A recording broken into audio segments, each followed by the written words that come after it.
Welcome to the Winner's Playbook. Every winner needs a game plan, and this one's for you. Disclaimer. The information contained in this podcast is general in nature and does not take into account your personal circumstances. Please head to the show notes if you wish to book in a free 15-minute call to discuss your personal situation. Welcome back to the Winner's Playbook. This episode is a special one. I'm joined by my good friend Baz Gardiner, a business mentor, advisor, and all-round deep thinker on human potential, purpose, and how mindset influences every part of our lives from business to personal growth. Baz has spent more than 65,000 hours in deep transformational conversations with people about life, value, and how to create meaningful impact. If you're someone who wants to evolve, not just in your work, but as a human, this one is for you. Baz, welcome to the Winner's Playbook, mate. And what's happening on your end in terms of where you're situated at the moment? Well, mate, thanks, Josh, for having me here. It's always good to hang out with you and have a chat. So if we can do the two birds with one stone, that's even better. So I, as you know, moved to the country with my wife. So I got grown-up kids. So I've been enjoying farm life, mixing farm life and business together, which has been actually achievable thanks to Starlink. So I really appreciate the fact that in the middle of nowhere, I can, be doing this podcast as well. So a shout out Elon Musk there, quietly. Yeah. Well, look, he'll be listening, I'm sure. You can say absolutely. You can say whatever you want about Elon, but I'm definitely grateful for Starlink technology in rural Australia. So enjoying that. After doing the move, just kind of getting back into a bit of an exercise regime, as I was mentioning before. So I'm a bit sore at the moment. So I won't be standing up during this podcast. No, that's awesome, Baz. Well, do you want to maybe set the scene a little bit? Because we've been working together for a couple of years and you've been very integral in terms of helping us in terms of the business, and even just me personally, we've been working together for a couple of years now. Do you want to give a sort of brief summary of just life experience and what's kind of brought you to where you are now, just to kind of set the scene before we get into all of the crux of what we're going to be speaking about from mindset, success, and how to do that in both business and personal life? Do you just want to give us a bit of a snapshot there, Baz? Sure. So I guess I'd say background, I've been in business for myself since I was 23. I've been advising people since I was 20 in lots of different capacities. So first business was in financial planning. So I did my first exit, quite a long time ago now, when I was 37. And all kinds of different variations, but I guess what it comes down to is this: I'm obsessed with a very small number of things, and I'm also very good at a small number of things. So what makes people tick and why, and how do I get better as an individual? And I think those things both work synchronistically together, because in order to be a better advisor or coach or mentor or consultant or whatever words you want to apply, I think you have to get better yourself. And that's the thing I love about being an advisor is I want to be better. I always want to be better tomorrow and the next day and the day after. And so I've got to look in the mirror to do that. I do. So just before we started, you were asking the 65,000 hours, where does that come from? It was pretty simple. I've just been tracking my hours spent talking to people every year since I was 20. And so they say there's a 10,000 hour rule, apparently. I've heard that one. Yep. I'm not entirely sure it worked completely that way, but you'd think I'd be okay, or I've learnt a few things after doing it for 65,000 hours. So what makes people tick, and combining that with business and money, because I'm a nerd, and so I like that combination. So hopefully that's a bit of background. These days I've narrowed down my own business interests, and I'm really enjoying being a business partner to the clients that I work with. And that's the way I think about it. I mean, we've been working together now for 2.5 years, and you don't need to have given me your equity, but I think of you as a business partner. So hopefully that gives everyone a little bit of perspective. I guess the other thing that I'd mention is I generally spend a half a day to a day a week of my time that's mentoring, that's unpaid, and ranging from young people in business through to people who have pretty serious lifetime mental issues, as how other people would describe it. and been able to have some really radical transformation breakthroughs in those cases as well. Really enjoying the combination. And I think hopefully that's that gives you one background. thing. You know, I was going to say, guys, I think that's like one thing that's quite unique about you. Like I've even had you with some of my clients. Like it's not, although you were a financial advisor, you don't just work with people in the financial services sector. I've thrown you a couple of client scenarios, like in totally different segments, like plumbing and so on and so forth. So when did you sort of pivot? Or were you always just, because as advisors we get exposed to all businesses types, areas, etc. When did you sort of pivot out of just being in that advice role and actually working with broader, businesses, not just in the financial services sector? Well, I guess it goes back to when I was a financial advisor. Part of what I was doing, I made myself redundant from, I guess, the traditional financial advice role. And more of what I was doing was business advisory or complex people problem solving. So I've always looked at it rather than the surface level objective, what's the deeper objective? So, when people are coming to you for financial advice, you think it's about them having enough money, right? But I've always recognized that there's no such thing as a money problem. There's only a people problem. So money and self-worth are tied so closely together. So I guess that was just always a little bit of my perspective. I talk about neural type. So, I have dyslexia. You could say I have ADD. I don't have the hyperactivity component. No one's ever called me hyperactive. But it means that my brain functions and processes information in a different way.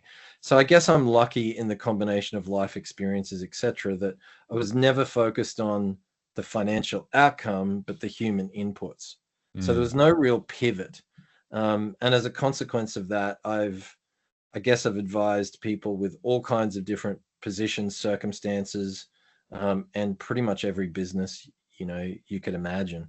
I can't say I've crossed the whole gamut because there are a lot of businesses, but hundreds and hundreds of different types. But it all is just still people issues, Josh. Yeah, when you break down the crux of it, no matter the business or area or whatever it may be, it's generally always the same issues. Like all businesses got their profit and loss, their balance sheet, same people problems, getting the right people in the right seats. Like when you break down the basics of it, when you look at any business, it's always the same thing in the end, really. Technology may differ, but yeah. Yeah. So for example, obviously we've worked together for, years now. So the same things we went through. So in the first stages, we've got misalignment between different people. Right. So it's getting core alignment, and that will mean some people are going to bail out. Generally speaking, if you've got, any size on enterprise, i.e. more than 4 people, this happens. Yeah. Don't understand your margins, your pricing, your value proposition. And a lot of that is going to be self-worth related. And not only that, each of the people in your business that represent the value will all have different self-worth issues that are all impacting how they're translating that value. So you don't just wheel out a playbook of here's what to do. You actually have to bring the people on the journey, and that's what results in the bigger outcomes. But I've just been through the same process in the last year with an osteopathy business, and on the surface seems completely different, right? But exactly the same mechanics. Yeah. And of course, revenue's up, profits up, culture's up. So yeah, once you understand the people mathematics, it allows you to understand how to improve yourself, but also how to improve any people-related scenario. Well, off the back of that, then let's dive into it, because really all we're going to be talking today is around mindset, which is it is feeding to all of what we have been speaking about. But what do we start with? What does mindset actually mean? I'll say for me, mindset, I'll say has definitely been pretty critical in terms of getting me to where I am. Not that I feel like I'm so far ahead of the game or anything like that, and never try to judge myself against anyone else that's around. But I feel like I've worked on my mindset. I've honed that in over a long period of time, and it feels quite strong. Always areas for improvement, but I think mindset can be that biggest inhibitor. As good of skills sets you might have, and as good as you may be in your role or your business, mindset can all come crumbling down if you don't have that right mindset. So what does it actually mean to you, Baz, when we're talking about mindset? How would you break that down? Okay. So before I answer that question, I'll say, yes, Josh, that's a very big part of why you're like you are. And it's funny because I've talked to a lot of people about you, and I'm always saying, don't compare yourself to Josh. So you're very resilient, you're very focused, you're incredibly disciplined. And so, yes, your mindset is good. So what does that actually mean? Well, the way I describe it is, or the way that I kind of break it down, there's kind of three elements that I'm looking for with any person. So the first is, what's their neural type? Okay. So how does their brain structure function? So I'm not good at linear tasks. I'm not good at linear follow-up. I'm very good at seeing everything and synthesizing. Okay. So, people might say ADHD or ADD or whatever. They're really just narrow focused explanations for different combinations of neural type and the other two things I'm going to talk to you about. So how someone processes information, how their brain organizes information. Okay. And look, whilst there is most definitely such a thing as neuroplasticity, so you can train your mind and it can change its physical structure, I've never seen someone change their neural type. It's what you're born with, if that makes sense.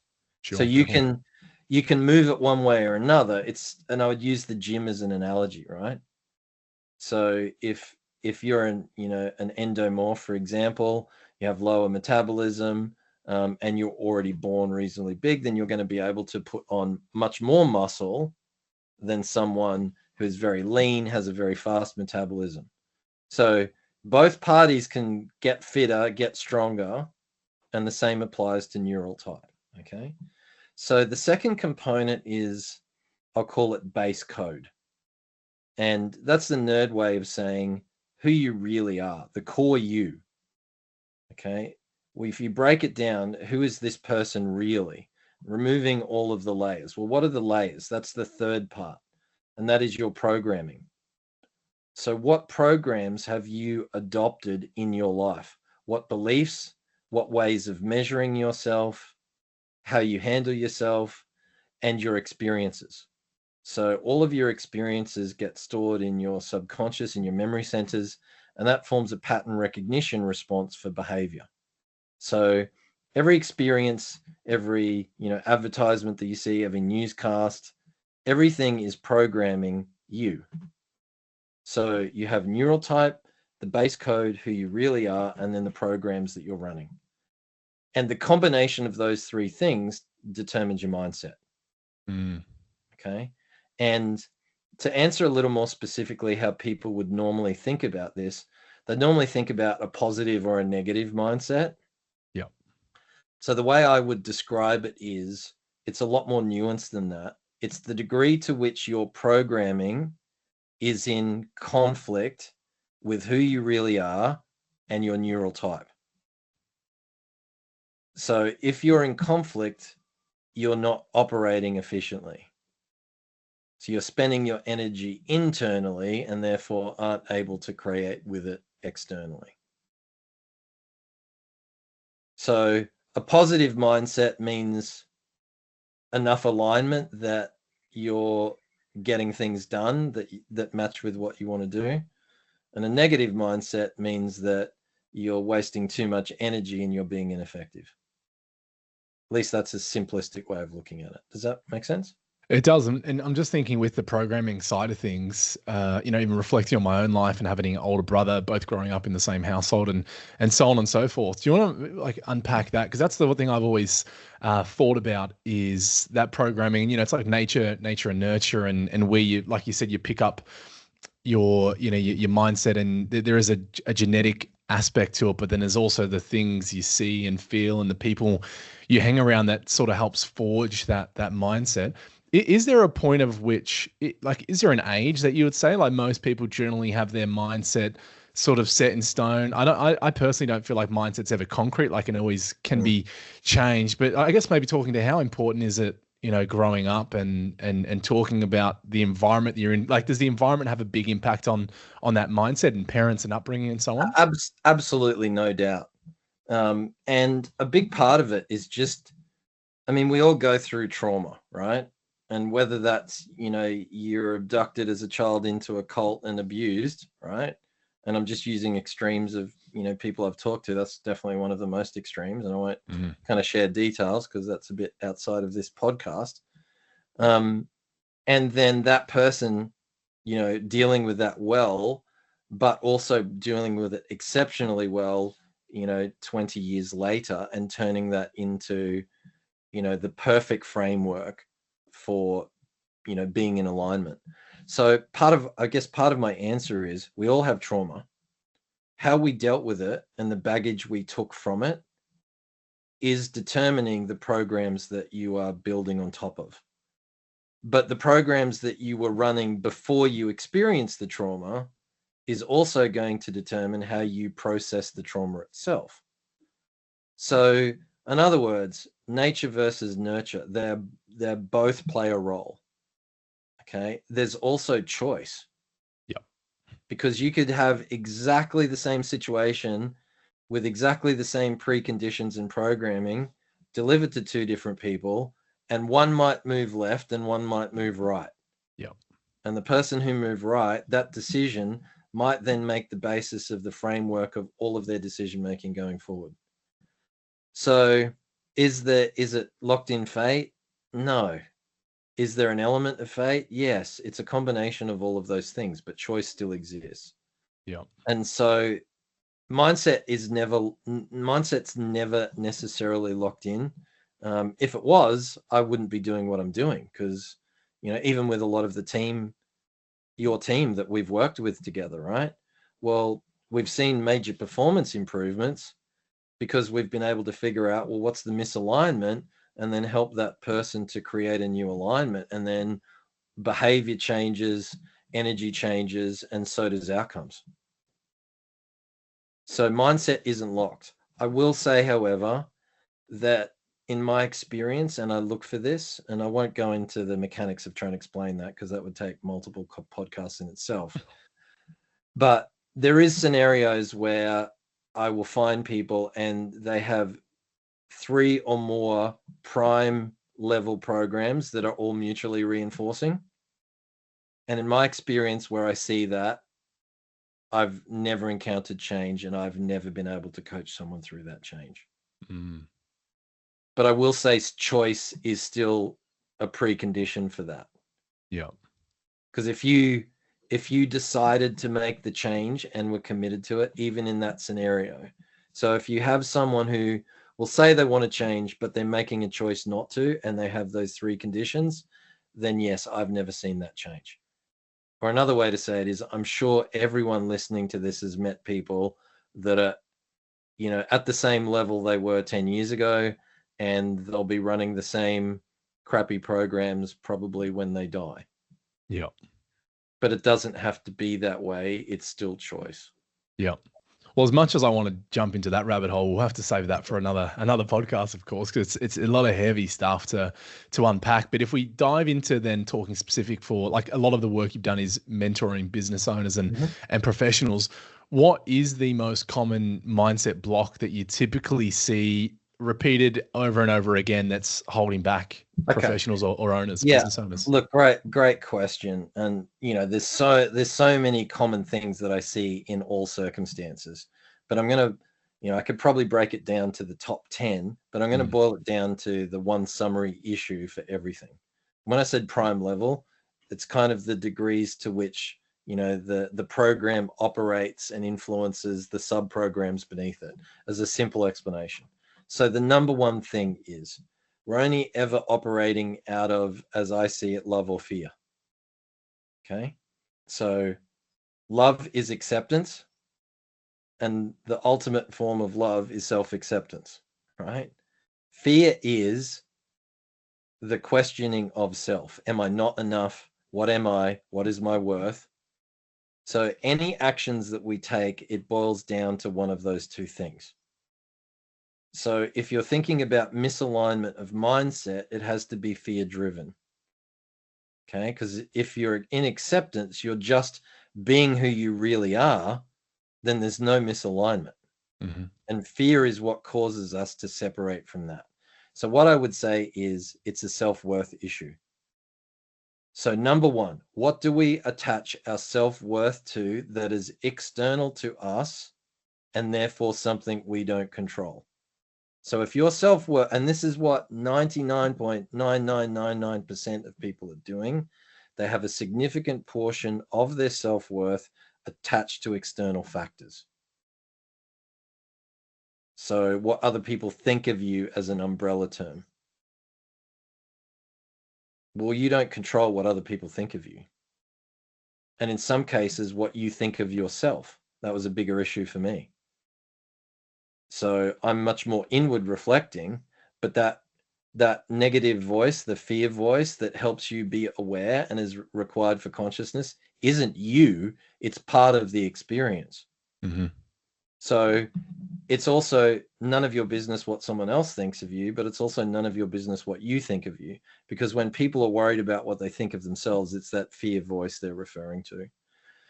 So I would say that's the number one thing I'm always looking for. What does this person attach their self-worth to that they don't control? As opposed to having it attached to being the best version of yourself, which is acceptance alignment, if that makes sense. Yeah, definitely. And the one I was thinking of as thinking about that question is, what are your thoughts on that victim's mindset and, ownership or extreme ownership? We had a book club and you were a part of our book club and we read that book 𝗀𝗂𝘀𝘀 has got called Extreme Ownership. I think that's one of the most important factors, I think, in being successful is wherever you're at in life and actually owning your decisions, even though you might not feel like sometimes the way things pan out is you couldn't control it. But I'm a big believer of kind of anything in your life you can control, and you always put yourself in those situations, although it may not seem like it. Everything is in your control. In my own personal opinion, what are your thoughts around victims' mindset and ownership of what you're doing in life?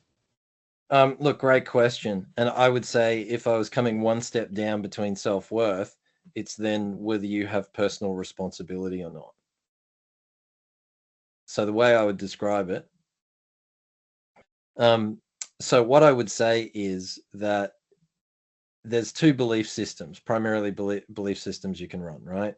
Now, very rarely is someone running 100% of one or the other, but most definitely they'll be leaning one way or the other. So it's really simple. You are either in control of your reality or you're subject to it.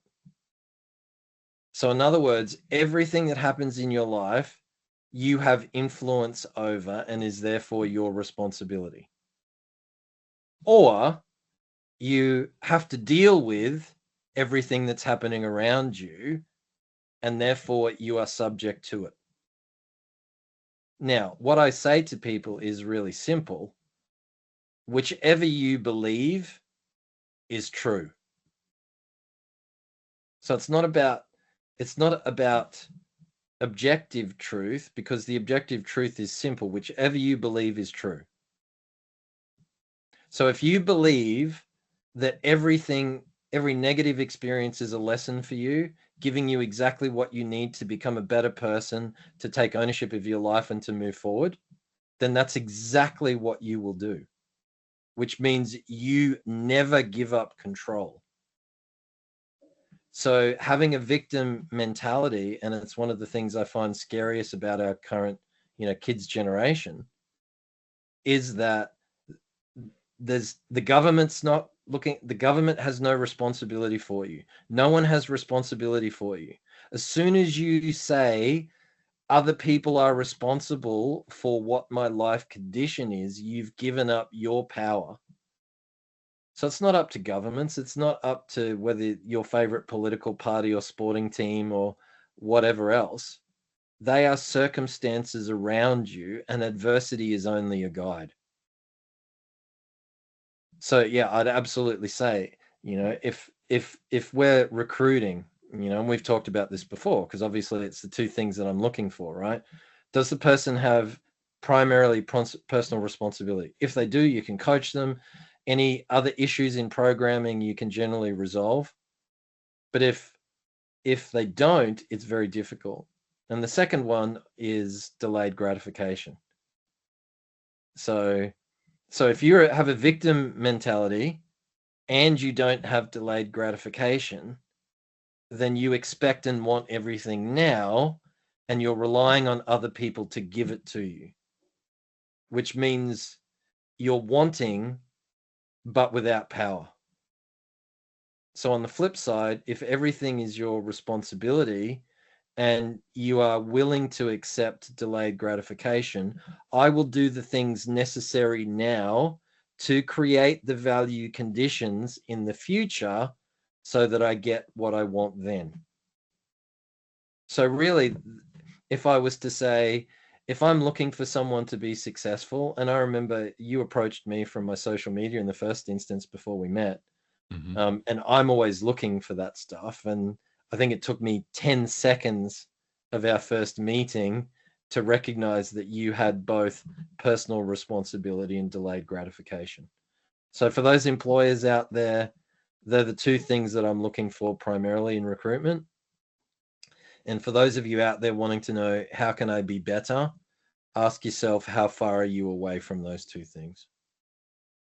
Yeah, I think that's awesome, Baz. And the part I would add to that is it goes beyond just business and professional life. Like, you take that same thought process and mindset into your personal life. Because I've said it a few times on the podcast, when my life really started to change is when I separated myself from people who had a very different mindset to me. So although we're talking more from that professional and business standpoint, the same principles apply in your own personal life. And that can sometimes mean you need to separate yourself from the environment you're in. That could be family and friends, and that could be one of the biggest inhibitors to your growth or reaching your success. Just that alone, just the people you are hanging around with. So that influence in the inner circle is something you have to be very careful of and safeguard. Because 1000%. So there's probably two things I'd say on that, Josh. Yeah. One is, you're trying to, I was in Byron Bay about, 6 weeks back visiting a client we've organized an office expansion there, which is going very well. So, you've got surrounding environments, so it's a little bit hippie. So if you think about your frequency, right? And there is an energetic core and energetic frequency. So if you take the conflict or the coherence with the three states that we talked about, then yes, it is going to create a frequency driven impact, right? So what you're trying to do is elevate your consistency of frequency, right? You're trying to raise that. It's very difficult to do that when you're surrounding yourself with people who are more incoherent than you, okay? Or at least the core relationships. So yeah, who you hang out with is really important. And I think most people underestimate this. And a lot of people that have excess capacity, so they're leaning towards personal responsibility, they're leaning towards delayed gratification. Often they will spend a lot of their time hanging out with people who are really just being energetic vampires. Okay, what you don't understand is that is also having an effect on you. So yeah, absolutely. It's definitely one of the things that I get deep, early on, asking people, well, who do you hang out with? What do they teach you? What have they taught you? On the flip side, one last bit I'll add to that.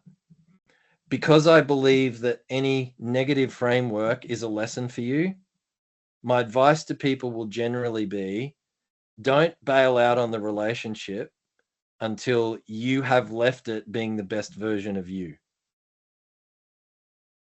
Okay? So if you haven't been honest, if you haven't had the conversation you should have, if you haven't had that interventional chat, even if they're not going to do anything, the other person isn't going to take it on board.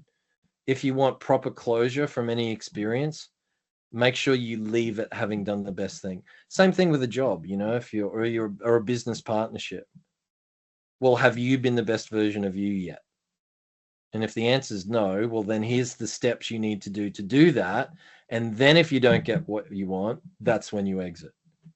By the way, it's the same approach we've taken to a whole bunch of team members, as your business has gone through rapid expansion over the last 2.5 years, Josh. Yeah, no, I love it, Baz. That's a good way to sum it up. And I haven't heard the term energetic vampires before, so I like that. I'm going to use it moving forwards as well. That's good. I like that one. we'll change up and go into, obviously you've been known to go deep into both personal and, financial side of people's lives naturally as an advisor and, then more as a business coach and mentor. So why do you think they're so closely, connected and link, between personal and the financial side of things? Because it doesn't necessarily mean, if you're earning a lot of income, you're going to be successful and wealthy, because you could have the wrong mindset. So how do you unpack that? Yeah, look, great question. And we could definitely do multiple podcasts on the answer to that one. But I want to keep it pretty high level. So what I'd say is money, let's face it, money doesn't actually exist. I mean, it's either a piece of paper or numbers on a screen. So what you actually have is agreement between people. Okay. So yes, you have consensus belief, right? So there's a consensus belief that money exists and that is required. So there are other terms, if you want to get technical, fungibility, all of that kind of stuff, like, communal denomination. But it doesn't actually exist. It's still just agreement. And because self-worth is completely tied to the image of self, how you are interacting with other people is always affected by your self-worth conflicts. And so how you are forming agreements between people is always affected by that inefficiency of the three components we spoke about before, or where your self-worth is misaligned. And because of that, there are no such thing as money problems. There are only people problems. So, and you asked the question earlier about, in my background, having built, a financial planning business over time, well, what was the shift? Well, if you think about it, I could sit down as a financial advisor with someone and say, well, you can't make ends meet at the moment. Let's restructure your debt. Let's do a budget. Or I can say to them, well, I think you've lost your mojo. Why have you lost your mojo? Why are you holding yourself back? What's going on here? What happened? And if I can help that person get their mojo back, then in a year, they might be making 4 or 5 times the amount of income they were before, in which case the budget plan, is almost redundant. And so for me, that's why I've evolved to the combination of business and this personal development, because when you can bring these into alignment, the money flows, as it does with all of my clients, every time. At a recent conference that we're together for your awesome organization, I was talking about the founder's paradox, right? So, Steve, the managing director of the business, your business partner, he's a great guy, and he's he's leading the vision, but he's still also got to go through a mindset change as the business goes through different stages. And that's what the founder's paradox is. So we all have these hang-ups, and where they interact with other people, we have a value gap. And for that simple reason, that's the best lever to pull to get the dollars into a different position, in my experience. Yeah, and I think one thing that you were talking about there, Baz, and I think there is a difference between traditional financial advice, and I would say the advice that we give at Link is going more towards the model that you were talking about. Whereas, traditionally your advisor would catch up with you, look at your superannuation, your cash flow, your budget, might make some basic recommendations off the back of that, which, don't get me wrong, that's still going to be good advice if you're getting, the person doing it in the right way. But then there is another layer to that, because, I had this situation just recently where I caught up with a client, and it's been a couple of years, and there was talks a couple of years ago of this client being pushed up into an operations role, and operations manager pay should be going up. And it's been 2 years, and we caught up for the review just recently, and nothing had changed. I'm like, hang on, like what's your employer doing? And we, we stopped and I called it out and said, look, it doesn't seem like you're actually getting a good deal here. Hey, if I was, if I had someone in your shoes, here's how I would approach it.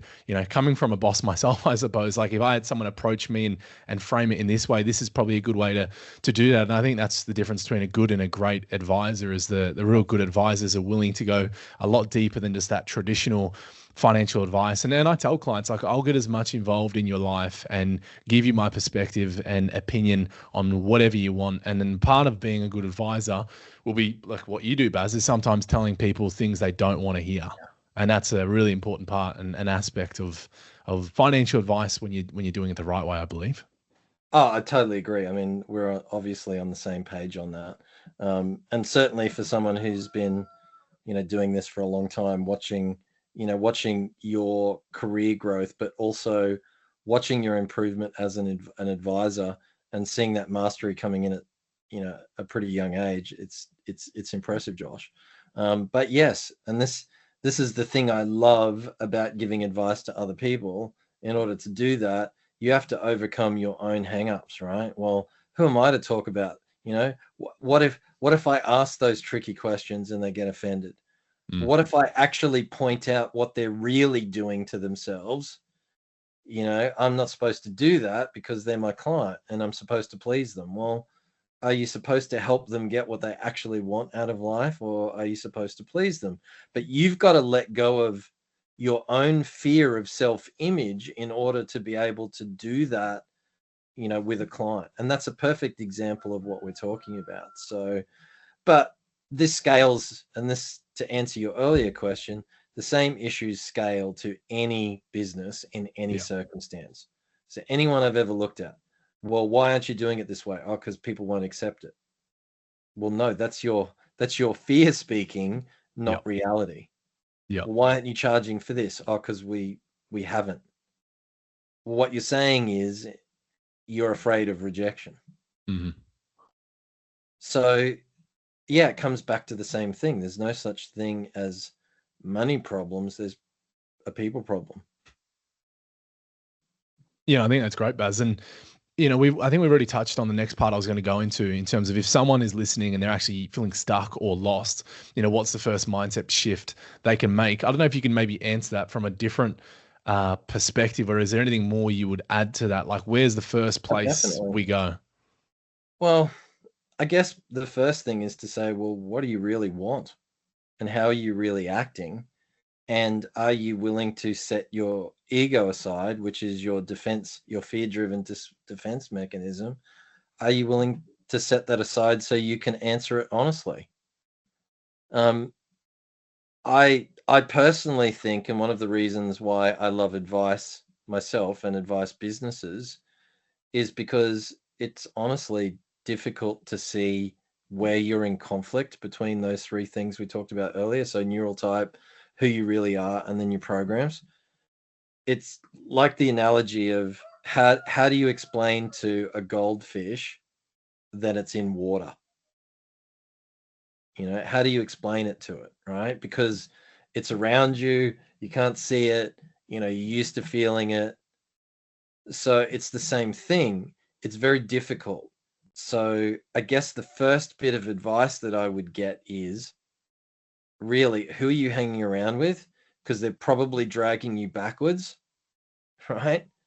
So clean up your relationships, clean up what you're doing, make sure you've done or been the best version of you in exiting them. And secondly, who are you going to get input? I mean, I've been advising people obviously for a long time now. But that doesn't mean I don't need people to help me break through my own sticking points at different points in time. So get mentors, get a good advisor if you haven't already got one. Objectivity is important, and it's very difficult to do it for yourself. It's almost impossible to be objective about your own conflicts. So I guess they're the two main things. And then other than that, I ask yourself the question, do you believe in personal responsibility? Is that actually how you're acting? And if it's not, then you're a victim. Well, is that what you want? And from there, if you make the admission, you do something about it. I mean, you want to get fit. Oh, I don't know what to do. Oh, like, really? You can spend half an hour on YouTube getting a basic, program to do some fitness, right? So generally the action or knowing what to do is an excuse. Just take some action. There is no such thing as perfection. There's just moving forward. It's just iteration. So yeah, that's my advice. Yeah, I love it, Baz. And I was just thinking as you were talking there, is there an actual quiz or anything out there in terms of, do I take personal responsibility in my life? Is there any free quizzes or any tests, out there that someone could take? It's interesting you asked that, because I've just started building a framework for that. Yeah, right. Because I was looking, and look, if someone is aware of one, then please shoot Josh or myself a message. Obviously I've built a framework that I use when I'm talking to people individually, but I'm not aware of one that will do that, as an external quiz. But it's a great idea. I think that would be really useful. Yeah, because I think that's something anyone should really take, because it's for a measure of possibility of success. I think that, like we've been speaking about, how important personal responsibility is. Like, there's obviously so many other factors, but if you try to boil it down just a couple, you could have someone take to get a bit of a gauge as to how successful they could be. If we kind of went through that with the delayed gratification and a couple of the other key decision-making frameworks, that would be pretty powerful. Maybe we should build one, Josh, is the answer. We're coming up with some good ideas here on the podcast. We're cooking. We're absolutely cooking. We've got the Link University plan, so we do. So maybe that's going to fit in right in there, mate. Yeah, no, I love it. And I'm actually going to get to the final question that we had here, in terms of, you've obviously mentored countless business owners. And what do you think separates the ones who thrive from the ones who burn out? And I've got a final question, which I want to talk about, the concept of judging yourself against the horizon, and how that can be a bit of a trap, which we'll get into last. But yeah, what do you think separates those who thrive and those who burn out as business owners? Okay, so what I would say is, well, it's really just a re-summary in a different way of everything that I've just said, right? So often I'll find that, because I don't just work with business owners, I typically will work with their senior team. As I kind of get in there like I said, as a business partner. We're right in there on hiring, we're right on there in firing, we're right in there on KPIs together. So when I'm working with them, often you'll have conversations of, I'm feeling really flat, I'm feeling burnt out at the moment. What most people think is they're working too hard. No, what's really happening is you're expending too much energy internally.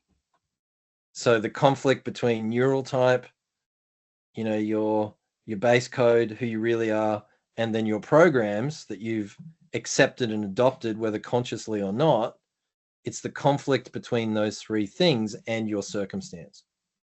So you can be in a circumstance which points out or exacerbates the conflict that you're running. And so you'll go through, change. So for example, we had just recently one of our, team members, they've got a project management division, senior guy in there. He'd been doing it on his own. The business has grown. We've taken someone that was in a different division, but even more experienced, and bring them in as a project management team. And to begin with, his seniority has kind of shone through in a couple of different areas. And so the original guy was saying, I'm feeling burnt out. And when we went through this, he admitted, it's really my ego. My ego's feeling rubbed up.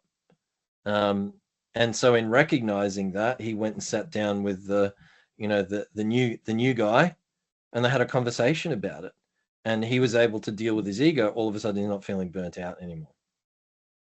So what I would say in the answer to business owners is, what tends to happen is their expectations don't get met, and they haven't figured out what was wrong with their expectations. So you go into business, you've got a dream, you imagine how things are going to be, then you confront reality, and you'll take some knocks in business, right? Or you just get ground down, and then you're not achieving what you actually set out to achieve. So what you haven't done is taken the lessons out of that properly. So I find burnout is a perfect place to go, well, what isn't processed? What's in misalignment? But typically that's what happened. Business owners will reach the point where they don't learn the lesson and remove the emotional baggage. And that's really what failure is about. Otherwise, no such thing as failure, because, you know, I've made 8 million in a day, and I've lost close to the same amount in a day. Right. So I've been wealthy. I've been at the, I won't say bankrupt because I've never been there, but I've been at the, oh crap, I've run out of resources. And none of those things were success or failure. That's the personal responsibility kicking into play, right? So people get carried away with the success. They build expectations that don't last. Then they lead into taking risk decisions that don't fit because they haven't really learned the right lessons. And it's just different versions of the same thing, not learning the lesson, carrying the emotional baggage. That's what awesome. causes burnout. Yeah, it's awesome, Baz. And then in closing, I think one of the hardest things sometimes for business owners, and those that are more successful in life is that, I'll only be happy when I reach the pinnacle, or I exit, or whatever it may be in life. It doesn't necessarily need to be business related whatsoever. So do you want to just unpack that concept of the dangers of like comparing yourself against the horizon? I think it's a good one. Yeah, absolutely. And this is one that I really made sure I focused on with you, because obviously you're very, goals driven, right? Now, the challenge with being goals driven, not that there's anything wrong with, well, there is things wrong with that. That's what I'm about to tell you, right? So being goals driven is important because you want to be able to look towards the horizon and say, wow, that mountain range looks beautiful. I want to get to that. And this is where you can have a business owner being successful on the surface, working hard, not getting burnt out, right? Proverbially getting burnt out, although I'd argue as to the true impact of burnout in other areas of life. But they're working hard, they're focused, they're disciplined, and that's kind of the typical type A personality. Now, the problem with that is that what you're doing is you're setting your self-worth against your horizon. So I will have achieved when I get to the mountain range on the horizon. The problem is your ideal, and this is a Freud termed this, the ideal. So it's like the little videos we play in our heads, what the new house, the new driveway, the new car, the new position. So we visualize what these things are going to look like. That's like the horizon. So you spend all of this effort, walking for a week, busting your butt, you climb the mountain, you're on the, you get to the top of it. But then you look over the other side. How much closer is the horizon? It hasn't got any closer.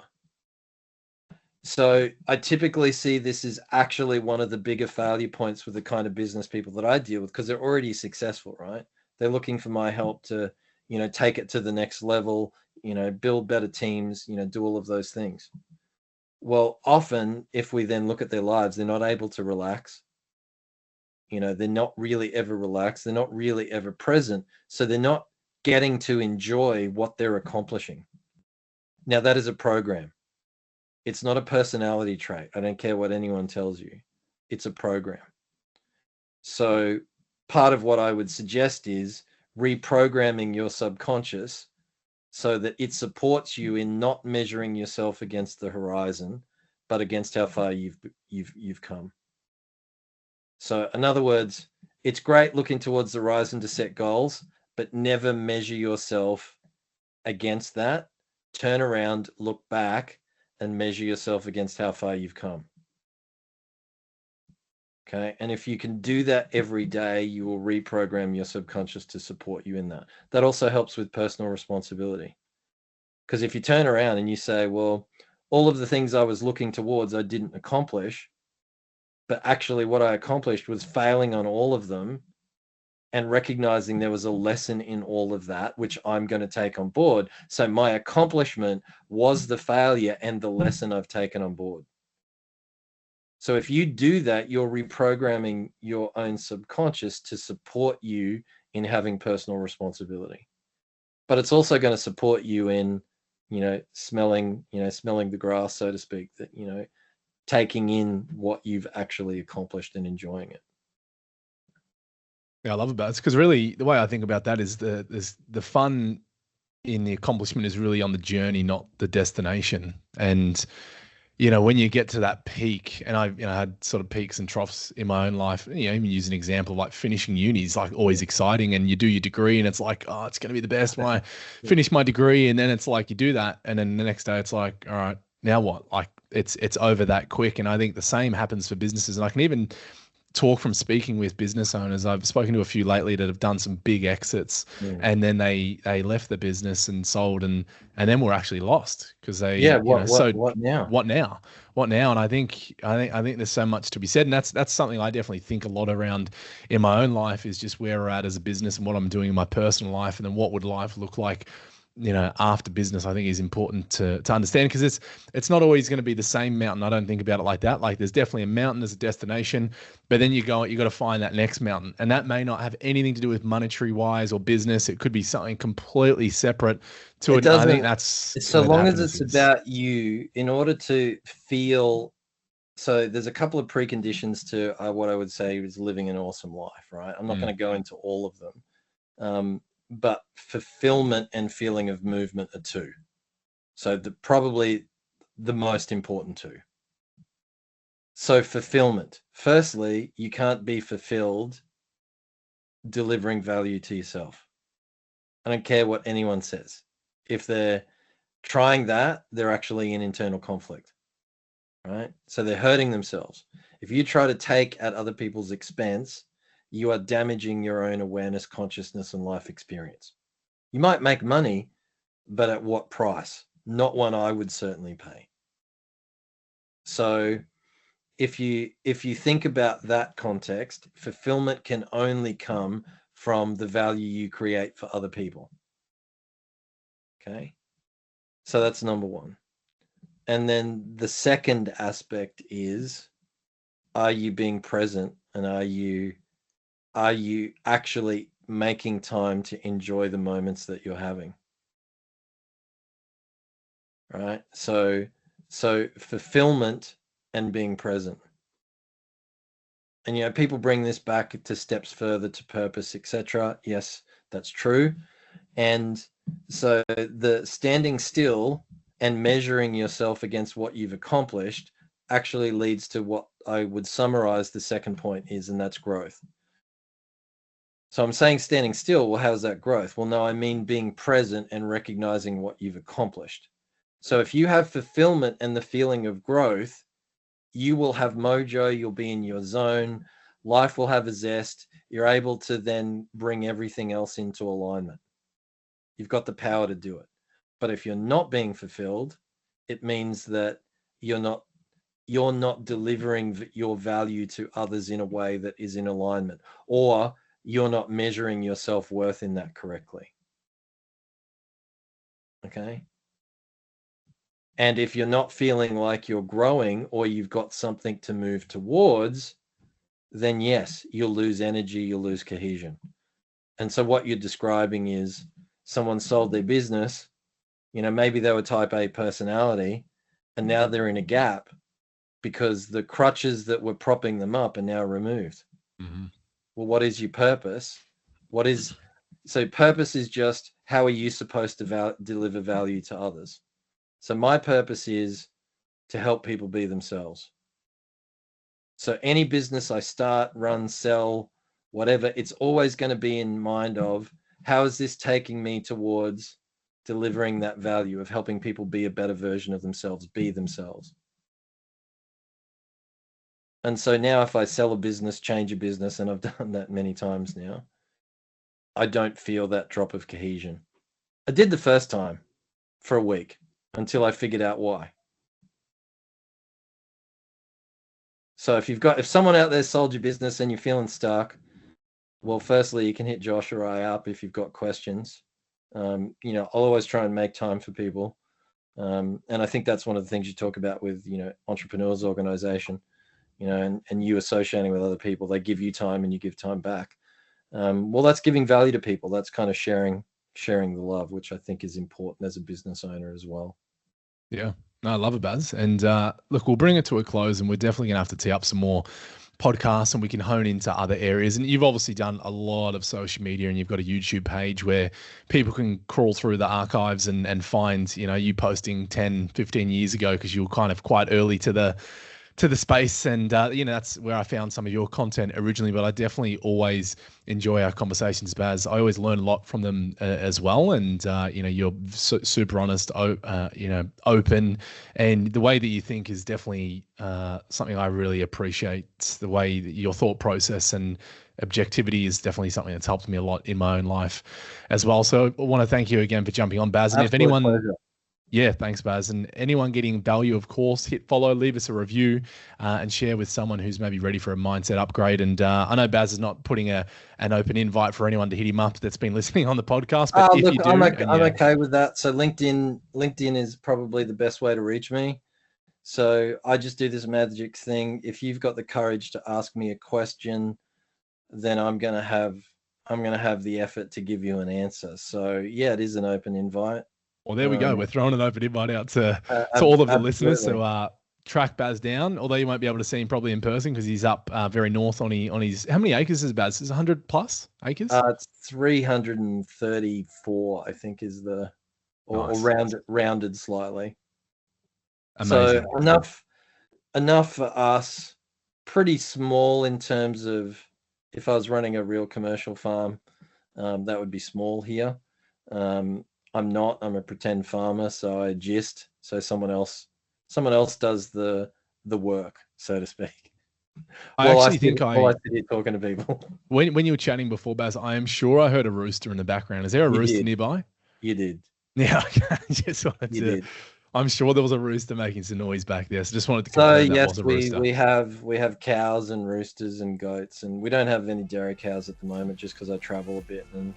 That requires extra commitment, the dogs and all of that kind of stuff. So love living on the farm, but also love being able to speak to people all over the world. And so I'm really grateful to, video on the internet, that's for sure. Definitely. Well, love your work, Baz, and we'll see you next time on the Winners Playbook. Thanks, everyone. Take care, Josh.